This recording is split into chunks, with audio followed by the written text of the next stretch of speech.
राहुल जब से मेरी ज़िंदगी से गया है तब से मुझे लड़कों की शक्ल से भी नफ़रत हो गई है। उसे मैंने बहुत प्यार किया और जब वो बिना बताए एक दिन ऐसे ही भाग गया तब मुझे लगा कि दुनिया में प्यार नाम की कोई चीज़ नहीं होती है। अब मैं जैसे बिना दिल वाली इंसान बन गई हूँ। मुझे कुछ ही महसूस नहीं होता है क्योंकि अब मुझे लगता है कि इससे बड़ा मेरी लाइफ में अब क्या होगा। इसीलिए आज मेरे पापा मम्मी के बोलने पर मैं तैयार हो गई एक लड़के से शादी करने को। पापा का बोलना था कि एक बार उस लड़के से मिल लो। मैंने मना किया क्योंकि जिसको मैं इतने सालों तक साथ में रहकर नहीं पहचान पाई तो अब एक छोटी सी मुलाकात से एक अजनबी को क्या पहचान पाऊंगी। लेकिन लड़का भी मुझसे मिलना चाहता है। मैंने उसको मिलने को हामी भर दी। सच कहूँ तो मुझे अब किसी भी बात से कुछ फ़र्क नहीं पड़ता है। हमारा मिलना तय हुआ डिनर पर। पापा और मम्मी चाहते हैं कि मैं अकेले ही मिलने उससे जाऊँ। मैं जैसे मुर्दा हूँ, मुझे अब कुछ फ़र्क नहीं पड़ता। मेरे हाथ में जो आया मैंने पहन लिया और पहुँच गई। देखा तो वो मेरे लिए वहाँ बैठा इंतज़ार कर रहा था। मुझे देखते ही मेरे पास आया और मेरा नाम पूछता है। सामने जाकर मैं उसके बैठ गई। उसकी आँखों में चमक थी लेकिन मैं इस चमक को जानती हूँ। यह हर लड़का दिखाता है पहली मुलाकात में। राहुल मुझे छोड़कर गया लेकिन ज़िंदगी का बहुत बड़ा सबक मुझे सिखाकर गया है। वो लड़का मेरा मुंह उतरा देखकर मुझसे पूछता है, क्या हुआ, सब ठीक है? मैंने भी उसे जवाब दिया, मेरी थोड़ी तबीयत खराब है।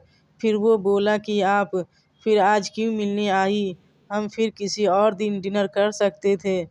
बात तो वो अच्छी कर रहा था लेकिन अच्छी बातें लड़कों की कितनी जल्दी बदल जाती है इसका अंदाज़ा मुझे अच्छी तरह है। मैंने उसे कहा, नहीं मैं ठीक हूँ, कोई बात नहीं। खाना मेरी पसंद का ऑर्डर किया। फिर अचानक उसको किसी का फ़ोन आया और जब फ़ोन पर उसने बात की तो मैंने तय कर लिया कि अब मैं इससे शादी नहीं करूँगी। फ़ोन पर उसने अपना नाम बताया सामने वाले को और यह वही नाम था जिसे मैं अब कभी सुनना नहीं चाहती। उसका नाम भी राहुल था। मैं भी हैरान थी। मैं इतनी ज़्यादा खोई हुई थी कि अभी तक मैंने उसका नाम नहीं पूछा, न पापा मम्मी से न ही उससे। मैं एकदम से खड़ी हो गई और उसको बोला कि मैं जा रही हूँ, मेरी तबीयत ज़्यादा ख़राब है। वो जैसे घबरा गया। मुझसे बोलता है कि मैं छोड़ देता हूँ आपको गाड़ी से। पर मुझे अब उसके मुंह से कही हर बात कांटे की तरह चुभ रही थी। उसको बिना जवाब दिए मैं वहाँ से चली जा रही थी। वो मेरे पीछे पीछे आ रहा था। मेरी आंखों से अब आंसू टपकने लगे और मैं बाहर टैक्सी या ऑटो का इंतज़ार करने लगी। आंखों में मेरी आंसू को देखकर उसने मेरी बाँह पकड़ी और मुझे गाड़ी में बैठने को कहा। उसने मेरी बाँह पकड़ी।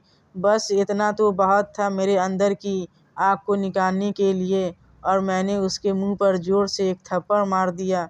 वो जैसे हक्का-बक्का रह गया और फिर उस राहुल की भड़ास इस राहुल पर निकली और मैंने कहा, तुम लड़के अपने आप को समझते क्या हो? जो मन चाहा वो करोगे क्या? जब तुम्हारा मन किया किसी का हाथ पकड़ लेते हो, जब मन किया बिन बताए भाग जाते हो। और वो बस चुपचाप मुझे खड़ा देखता रहा।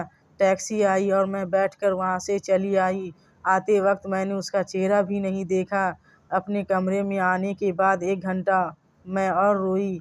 पापा मम्मी को कुछ नहीं बताया। सुबह मैं जगी लेकिन सच बताऊँ तो रात को जो भी मैंने किया उसका मुझे कोई अफ़सोस नहीं हो रहा था। मुझे लग रहा था कि यह थप्पड़ मैंने उसी राहुल को मारा है। थोड़ी देर बाद ही बाहर हॉल से मुझे आवाज़ें आने लगी। मम्मी मेरा दरवाज़ा बजा रही है। मैंने दरवाज़ा खोला। मम्मी बोलती है कि राहुल आया है। अपने मम्मी पापा के साथ जल्दी तैयार होकर नीचे आ जा। मुझे पता चल गया था कि वो ज़रूर कल रात की बात करने आया होगा लेकिन मुझे कोई डर नहीं था।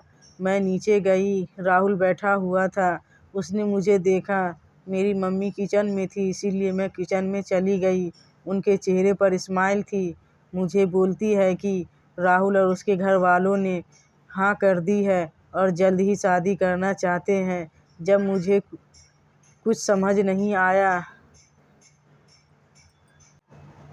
अब मुझे कुछ समझ नहीं आया कि जिस लड़के को मैंने कल थप्पड़ मारा, जाने अनजाने में मैंने अपने एक्स बॉयफ्रेंड के बारे में बता दिया, वो मुझसे शादी को कैसे राज़ी हो गया। ऐसे तो मेरे लिए उसका नाम ही काफ़ी था न करने को, पर इस बात को जानने के लिए मैंने मम्मी को बोला कि मुझे उससे बात करनी है। वो फिर मेरे कमरे में आया और पहली बार मुझे लगा कि मैंने उसे देखा। देखने में बुरा नहीं है, बोला जाए तो हैंडसम था। तब मुझे यह भी पता चला कि ऐसा क्यों बोलते हैं कि गुस्से में इंसान अंधा हो जाता है। मेरे बिना सवाल किए उसने बोलना शुरू कर दिया। वो बोला कि मुझे पता है कि आपके साथ पहले शायद धोखा हुआ है और किस हद तक आप सच्ची है यह भी मुझे कल रात पता चल गया। इसीलिए मुझे आपसे कल रात ही प्यार हो गया और मैं चाहता हूँ कि आप मुझे मौका दें आपको गलत साबित करने का कि सभी लड़के एक जैसे नहीं होते। उसकी यही बात सुनकर मैं ना नहीं कर सकी। एक वो राहुल था जो मुझे प्यार पर से विश्वास उठा गया और एक यह राहुल है जो फिर से मुझे बिलीव करा रहा था कि प्यार होता है।